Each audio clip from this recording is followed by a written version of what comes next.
Hello students, FYU GP semester 1 mathematics honours नहीं major maths major के इस video lecture series में हम लोग आज डिस्कशन करने जा रहे हैं टाइप्स ऑफ डिसकंटिन्यूटी के बारे में।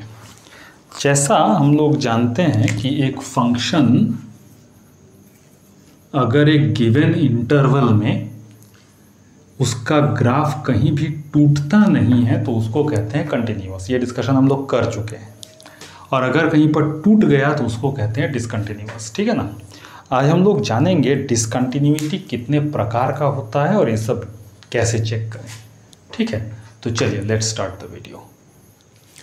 देखिए, कोई भी फंक्शन किसी पॉइंट पर अगर कंटिन्यूअस होता है, जैसे मान लीजिए y = f(x) है और ये x = a पर कंटिन्यूअस है, तो क्या होना चाहिए? Left hand limit should be equal to right hand limit and should be equal to the value of function है।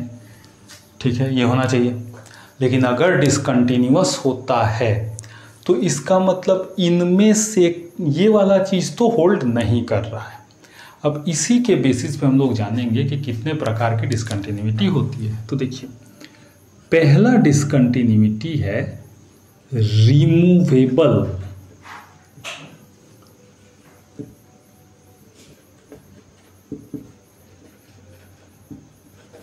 रिमूवेबल डिसकंटिन्यूटी जो है, इसमें क्या होगा? आपका लेफ्ट हैंड लिमिट और राइट हैंड लिमिट ये दोनों इक्वल होंगे, बट फंक्शन ऑफ ए के इक्वल नहीं होगा वो। ठीक है, तो इसलिए इसको रिमूवेबल कहेंगे। दूसरा होगा डिसकंटिन्यूटी ऑफ फर्स्ट काइंड। इसमें देखिए, फर्स्ट काइंड डिसकंटिन्यूटी जो है, इसमें क्या है कि LHL एंड RHL दोनों एग्जिस्ट करेगा। बोथ एग्जिस्ट्स मतलब कि इनका जो है फाइनाइट वैल्यू है, यूनिक वैल्यू है, बट LHL RHL के इक्वल ही नहीं है। ये दोनों एक दूसरे के इक्वल ही नहीं है। ठीक है। तीसरा है डिसकंटिन्यूटी ऑफ सेकेंड काइंड। अब सेकेंड काइंड वाला डिसकंटिन्यूटी जो है, इस पे जरा ध्यान दीजिएगा कि इसमें ये आपका left hand limit nor right hand limit कोई भी एग्जिस्ट नहीं करेगा। ठीक है, एग्जिस्ट नहीं करेगा कहने का मतलब ये है कि या तो इनका जो वैल्यू है एक ऐसा वैल्यू आएगा जो फिक्स्ड नहीं है, उछल कूद करने वाला वैल्यू आ जाएगा, या तो ये वैल्यू इनडिटर्मिनेट टाइप का होगा। हाँ, कभी कभी देखिए ऐसा होता है, कुछ बुक्स में क्या होता है ना, इनफाइनाइट जब वैल्यू आ जाता है उसको भी डिसकंटिन्यूटी ऑफ सेकेंड काइंड में ले लिया जाता है। लेकिन हम लोग क्या करेंगे, इसको एक अलग टाइप में कर देंगे, इनफाइनाइट डिसकंटिन्यूटी। इसमें आपका LHL है वो भी इन्फिनिटी भागेगा, RHL जो है वो भी इन्फिनिटी भागेगा। मतलब देखिए, हो सकता है एक प्लस इन्फिनिटी जाए, एक माइनस इन्फिनिटी जाए, दोनों प्लस इन्फिनिटी भागे, व्हाटएवर। तो लेकिन इन्फिनिटी तो भागा, ये बात पक्का है। And the last type is your mixed discontinuity.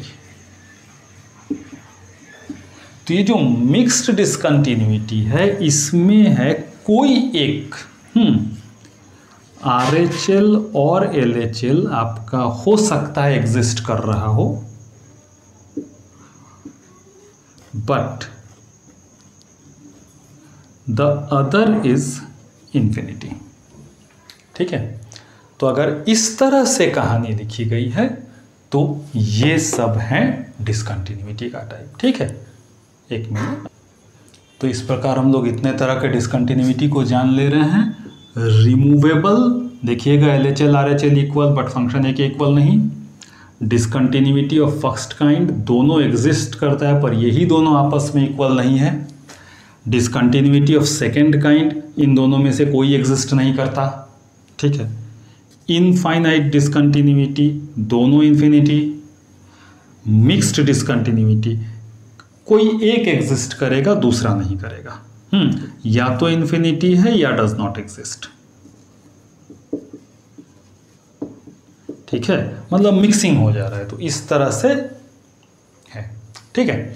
तो क्वेश्चन जब आता है तो आपको चेक करने दिया जाता है कंटिन्यूअस है या नहीं, और अगर डिसकंटिन्यूअस है तो mention the type of discontinuity, कर दीजिएगा मेंशन, ठीक है। तो चलिए कुछ सम बना के देखते हैं। तो ये रहा आपके पास पहला क्वेश्चन, फंक्शन एक्स है piecewise defined function, x less than equal to 0 पर 3x-2 और एक्स ग्रेटर देन 0 पर x+1। Now we are going to check ये कंटिन्यूअस है या डिसकंटिन्यूअस है, और अगर डिसकंटिन्यूअस है तो किस प्रकार का डिसकंटिन्यूटी है, लेट्स चेक। तो हम लोग क्या करेंगे, चेक हम लोग को कहाँ करना है, ऑब्वियसली 0 पर करना है। ये मैं पिछले वीडियो में बता चुका हूँ कि टर्निंग पॉइंट्स क्या होता है इत्यादि क्या होता है। पिछले वीडियो में मैंने आप लोगों से एक क्वेश्चन भी किया था, एक भी बंदे ने रिस्पॉन्स नहीं किया। लेफ्ट हैंड लिमिट देखिए, limit h tends to 0 function 0 minus h,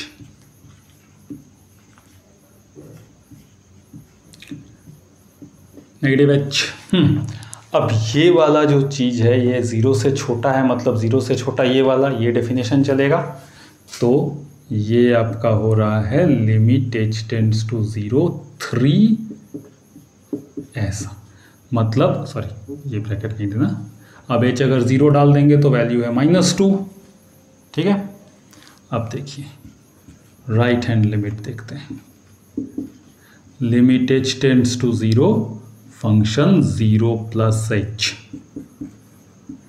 limit h tends to 0 function of h, यानी अब देखो 0 से जब बड़ा है 0 plus h, right hand limit 0 से बड़ा है, तो 0 से बड़ा मतलब ये वाला हुआ ना, तो इसके लिए क्या फंक्शन डिफाइन किया हुआ x+1, तो हम लोग x+1 से काम करेंगे, मतलब ये हो जाएगा limit h tends to 0 h+1, now the value is 1। अब आप देखिए यहाँ स्पष्ट है कि आपका जो लेफ्ट हैंड लिमिट है ये -2 आ रहा है, वाइल राइट हैंड लिमिट 1 आ रहा है, दोनों तो इक्वल है नहीं। इसका मतलब ये डिसकंटिन्यूटी ऑफ फर्स्ट काइंड हो गया, ठीक ना। तो यहाँ ऐसे लिखना पड़ेगा, since LHL is not equal to RHL, therefore fx इज discontinuous at x is equal to 0, type of discontinuity is of first kind, ठीक है। तो ये हो गया मेंशन, समझ गए।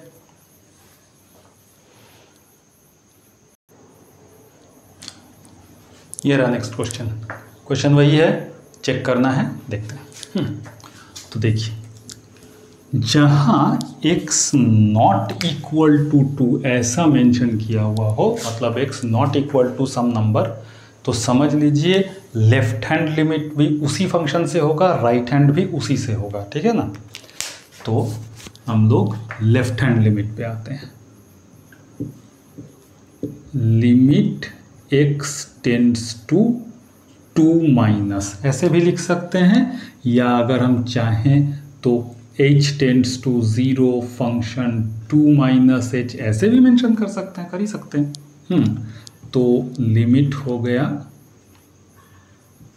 ये देखिए इसमें अगर ये डाल दिया जाए 2 minus h whole square 2 minus h -6/2 minus h -2, ठीक है। देखो limit h tends to 0 function 2 minus h, left hand limit ऐसा होना चाहिए।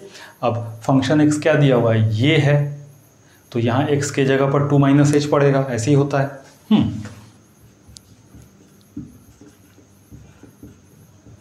अब इसको a minus B whole square में एक्सपेंड कर देते हैं,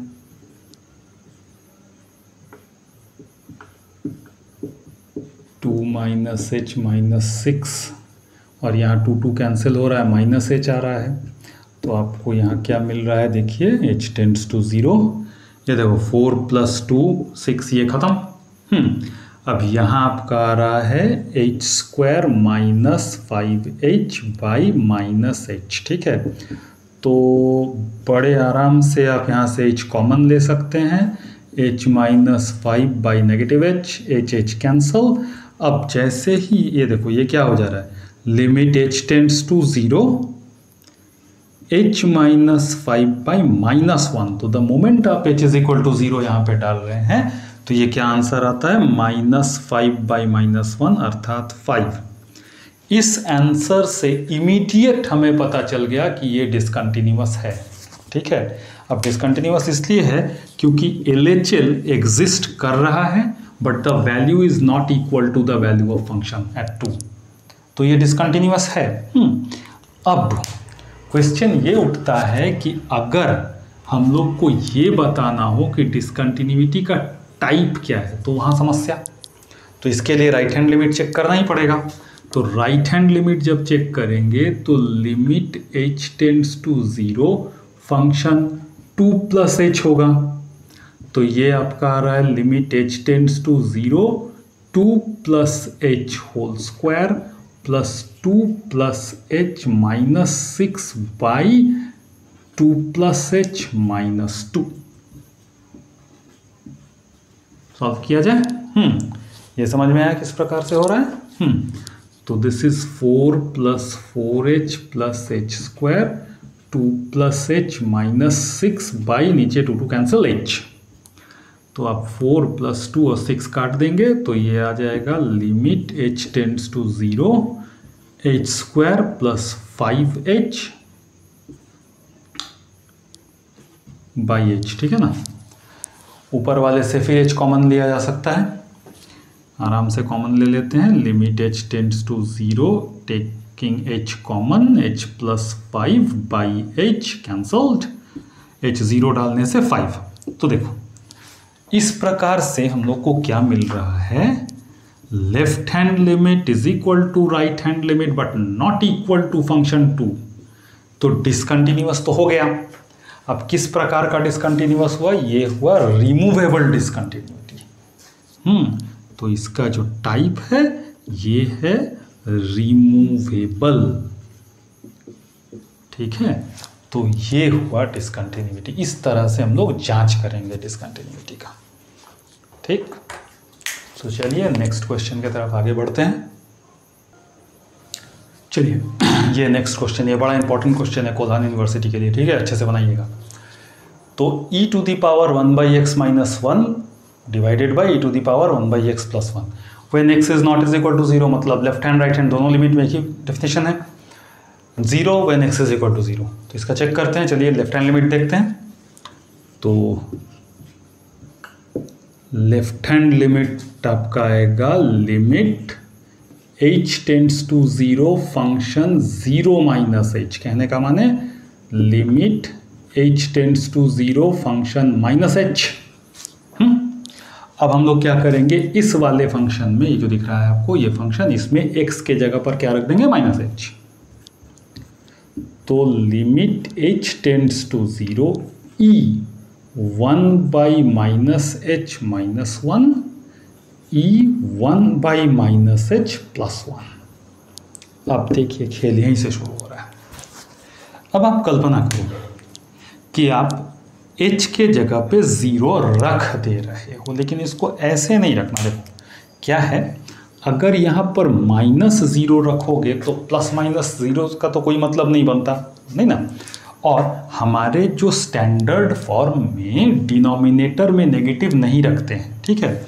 तो आप अगर यहाँ -0 करके इसको 1/0 करते हो तो ये गलत हो जाएगा।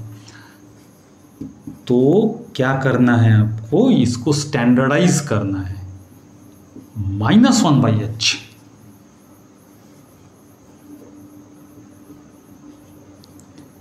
कुछ नियम कानून होते हैं वो मानना पड़ता है, ठीक है ना। अब देखिए, अब अगर आप यहाँ पे 0 लाते हैं तो जस्ट सोचिए क्या होने वाला है। e का पावर -1/0 -1, या इसको रहने देते हैं, इसी को समझते हैं। E to the power minus infinity है ये, बिकॉज 1/0 इज इन्फिनिटी और आगे नेगेटिव साइन लगा हुआ है तो ये माइनस इन्फिनिटी हुआ। नाउ आप इसको, चूंकि ये पावर में माइनस है तो आप इसको इजीली ये लिख सकते हो, ठीक है, लिख सकते हो। तो 1/∞ मतलब 0, ठीक है। तो यहां आप बड़े इज्जत से इसको लिखिएगा 0 - 1/0 + 1। हाँ, आप बगल में यहां मेंशन जरूर कर दीजिएगा कि as h tends to 0 e - 1/h tends to 0, ऐसे लिख सकते हैं। या अगर आप चाहें तो इसको भी दिखा सकते हैं, अच्छा रहेगा दिखाना, ठीक है ना, ये वाला ध्यान रखिएगा। तो ये कितना आ रहा है, -1/+1 इज -1। तो चलिए लेफ्ट हैंड लिमिट निकल तो गया, इनडिटर्मिनेट भी नहीं है, इन्फिनिटी भी नहीं है, एक एग्जिस्ट करता है। जरा देखें राइट हैंड लिमिट एग्जिस्ट करता है कि नहीं। तो वही आइडिया लगाएंगे राइट हैंड लिमिट में। Limit h tends to 0 function 0 + h, अर्थात limit h tends to 0 function h। अब यहाँ माइनस नहीं है, तो यहाँ x के स्थान पर डायरेक्ट आप h बैठा देंगे। तो ये हो रहा है limit h tends to 0 e 1/h - 1 e 1/h + 1। अब बड़ा पंगा, अब अगर 1/h के जगह पे 0 बैठाते हो तो e to the power infinity आ गया, यानी इन्फिनिटी। मतलब ये जो आपका फॉर्म आ जा रहा है ये आपका इन्फिनिटी - 1/∞ + 1, हालांकि इन्फिनिटी के आगे एक का कोई औचित्य नहीं, कुछ नहीं है, मतलब ये एक इंडिटर्मिनेट फॉर्म आ रहा है इन्फिनिटी का, ऐसा हिसाब तो नहीं करेंगे। तो इस स्थिति में हम लोग क्या करते हैं, खुराफाती बुद्धि करते हैं, इस पूरे चीज को ना e 1/h से डिवाइड कर देते हैं, ऊपर नीचे दोनों में।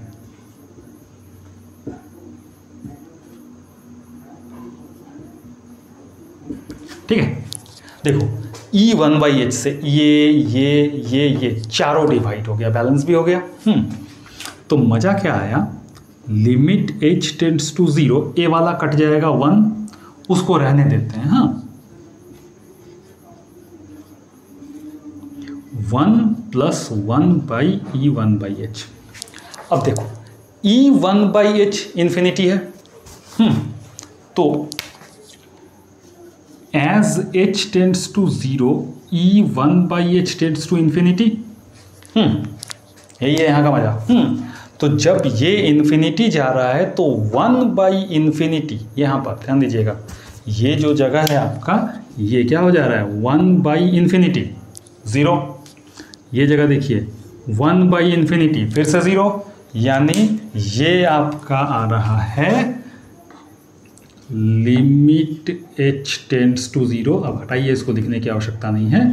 1 - 0/1 + 0, 1 आ गया, यानी जो लेफ्ट हैंड लिमिट था वो -1 आया, जबकि राइट हैंड लिमिट +1 आया। LHL is not equal to RHL, सीधा डिसकंटिन्यूअस, तो इसकी कोई आवश्यकता ही नहीं पड़ी, है ना। तो आप समझ रहे हैं कि जब LHL not equal to RHL है तब ये डिसकंटिन्यूअस है। किस प्रकार का, फर्स्ट काइंड। ये इंपॉर्टेंट क्वेश्चन है, इसको अच्छा से बना के रखिएगा, प्रैक्टिस कीजिएगा इसको, ठीक है ना। चलिए अगला देखते हैं। देखिए कभी कभी क्या होता है ना कि एक से ज़्यादा फंक्शन दिया हुआ रहता है एक साथ मिला करके, तो वहाँ हम लोग को पहचानना पड़ता है कि डिसकंटिन्यूअस है, कंटिन्यूअस है, क्या है।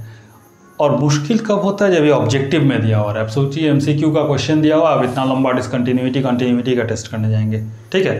तो उसके लिए एक ट्रिक है, देखिए मान लिया जाए हमारे पास दो फंक्शन है f(x) एंड g(x), ठीक है। और ऐसा है कि ये वाला फंक्शन आपका कंटिन्यूअस है, कोई एक डोमेन है D1 और ये वाला भी कंटिन्यूअस है, इनका डोमेन है D2। D1 D2 मतलब कैसा, आपको समझा दे रहा हूँ। जैसे मान लीजिए कि एक फंक्शन है, इसका कहा गया कि भाई ये 0 से लेकर इन्फिनिटी तक में ये कंटिन्यूअस है। और एक मान लिया जाए ये gx, इसका कहा गया कि ये 1 से लेकर के इन्फिनिटी तक में ये कंटिन्यूअस है। तो ये वाला डोमेन D1 कहलाएगा, ये वाला डोमेन D2 कहलाएगा। तो इस तरह से डोमेन हो सकता है। तो जब भी इस तरह का दो फंक्शन रहे तो आप जानिए कि fx प्लस माइनस gx ये भी कंटिन्यूअस होगा। Continuous fx multiplied with gx, continuous fx divided by gx, continuous. हाँ, लेकिन इसमें शर्त है, ये fx डिवाइडेड बाई gx जो है ये कंटिन्यूअस तभी होगा, यहाँ ध्यान रखिएगा, gx नॉट इक्वल टू 0, तभी होगा। ठीक है। हाँ, ऐसा मैं नहीं कह रहा हूँ कि gx जहाँ पर 0 आ जाएगा वहाँ डिसकंटिन्यूअस ही होगा, चेक कीजिएगा। फंक्शन ऑफ फंक्शन ये या ये, अगर दोनों में से दोनों डिफाइंड है, इफ डिफाइंड, ठीक है, तो ये भी कंटिन्यूअस होगा। लेकिन एक शर्त, एक और शर्त, यहाँ देखिए फंक्शन x का डोमेन D1 है, इसका डोमेन D2 है। ऐसा ही नहीं, मतलब नहीं है कि ये दोनों डोमेन में होगा, बिल्कुल नहीं। ये सारा का सारा कंटिन्यूअस होगा D1 इंटरसेक्शन D2 में, मतलब इन दोनों का कॉमन डोमेन में होगा ये। ठीक है, D1 इंटरसेक्शन D2 में ये सारा कंटिन्यूअस होगा। ठीक है। अब देखिए धड़ाधड़ 2-4 ठो एग्जाम्पल से देखते हैं। ठीक, अब जैसे देख लीजिए, आपको ये पूछता है कि fx is equal to sine x plus x cube plus 3x square plus 2। बताओ बाबू, ये कंटिन्यूअस है या डिसकंटिन्यूअस है? तो देखिए, पहला फंक्शन यहाँ साइन x है और दूसरा फंक्शन ये पूरा का पूरा है। अब हम लोग जानते हैं कि साइन x जो है ये कंटिन्यूअस होता है इन रियल नंबर होता है। कोई भी पॉलिनोमियल ये भी कंटिन्यूअस होता है इन रियल नंबर, ये तो 12 में ही पढ़े होंगे। ठीक है ना। तो इसका मतलब fx is continuous in real number, यूं जांच हो गया इसका। ठीक है। फिर अगर मान लीजिए आपको ऐसा देता है mode of x plus 2 by x plus 1, बताइए कंटिन्यूअस है या नहीं? तो यहाँ देखिए एक चीज़ है, ये जो ऊपर वाला फंक्शन है मोडुलस ऑफ x, ये is continuous in R। x plus 1 भी कंटिन्यूअस है इन R। ठीक है। तो ये वाला कंटिन्यूअस इन R होगा, बस एक जगह संदेह का दायरा होगा, वो है ये। तो except at x plus 1 is equal to 0, यानी x इज इक्वल टू -1, अगर फंसेगा तो यही फंसेगा। क्योंकि देखिए x इज इक्वल टू -1 रख देने पर ये तो इन्फिनिटी भाग जा रहा है ना, आप समझ रहे हो कि नहीं? तो चूंकि ये इन्फिनिटी, तो देखिए ऐसा फंक्शन हो सकता है, मैं क्या कर रहा हूँ, हो सकता है कि ये इस तरह का इसका left hand limit right hand limit कर लिए, इक्वल भी आ गया, लेकिन जब आप फंक्शन ये निकालेंगे तब तो ये 0 आ रहा है, तो ये तो यहाँ पे लग गया। तो इसका मतलब जहाँ पर ये डिनोमिनेटर आपका 0 आएगा उस जगह को छोड़ करके बाकी हर जगह ये कंटिन्यूअस है, कन्फर्म है। तो इस तरह का क्वेश्चन आपका MCQ में हो सकता है, जहाँ ऑप्शन में इस तरह का रहेगा, continuous at everywhere x is equal to -1 या इत्यादि इत्यादि रहेगा। तो आप अपना सोच समझ के टिक कर लीजिएगा। ठीक है। तो ये था कुछ क्वेश्चंस। नेक्स्ट वीडियो में फिर मिलेंगे हम लोग, आगे नई चीज़ जानेंगे। ओके, तब तक बाय।